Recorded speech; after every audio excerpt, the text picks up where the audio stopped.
Hi friends, welcome to our channel. Saranya జరిగిన దానికి చాలా బాధపడుతూ ఉంటుంది.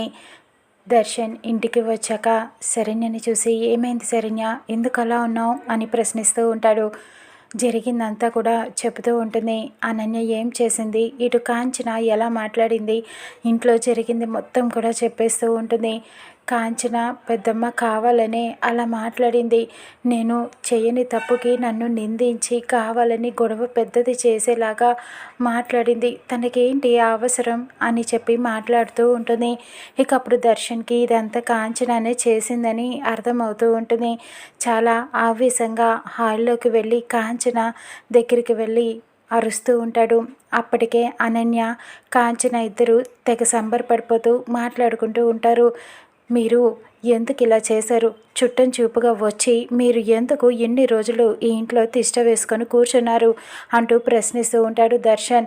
అదేంటమ్మా బాబు అలా మాట్లాడతావు, నేను అనన్యకి బాగలేదు కదా, తన పిచ్చి కుదిర్చటానికే నేను తగ్గేదాకా తనని దగ్గరుండి చూసుకోవడానికే ఇక్కడ ఉంటున్నాను అని చెబుతూ ఉంటుంది. కానీ దర్శన్ అరుస్తూ ఉంటాడు.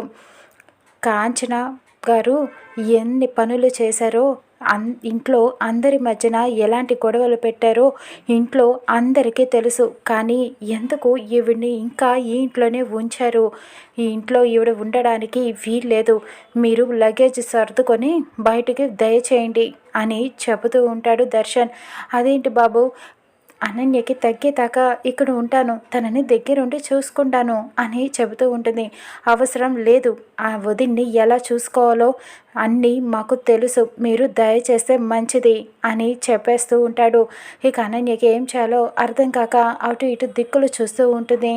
ఇప్పుడు ఎలాగా, దర్శన్ ఏంటి ఇలా మాట్లాడుతున్నాడు అంటూ భయపడిపోతూ ఉంటుంది. ఇంక ఇప్పుడు కాంచన అటు ఇటు దిక్కులు చూస్తూ ఉంటుంది. ఏం చేయాలో అర్థం కాక అది కాదు బాబు అని నచ్చ చెప్పే ప్రయత్నం చేస్తూ ఉంటుంది. కానీ దర్శన్ వెంటనే మీరు ఇంట్లో నుంచి వెళ్ళిపోండి లగేజ్ తీసుకొని అని చెప్పేస్తాడు. వదిన్ని ఎక్కడ చూపించాలో, ఈ పిచ్చి ఎలా తగ్గించాలో నాకు బాగా తెలుసు అని దర్శన్ అనుకుంటూ ఉంటాడు. ఇక అనన్యకు పిచ్చి తగ్గించడానికి దర్శన్ ఎక్కడికి తీసుకువెళ్ళి వైద్యం చేయిస్తాడు. ఇక ఏం జరగనుందో చూద్దాం రానున్న ఎపిసోడ్లో.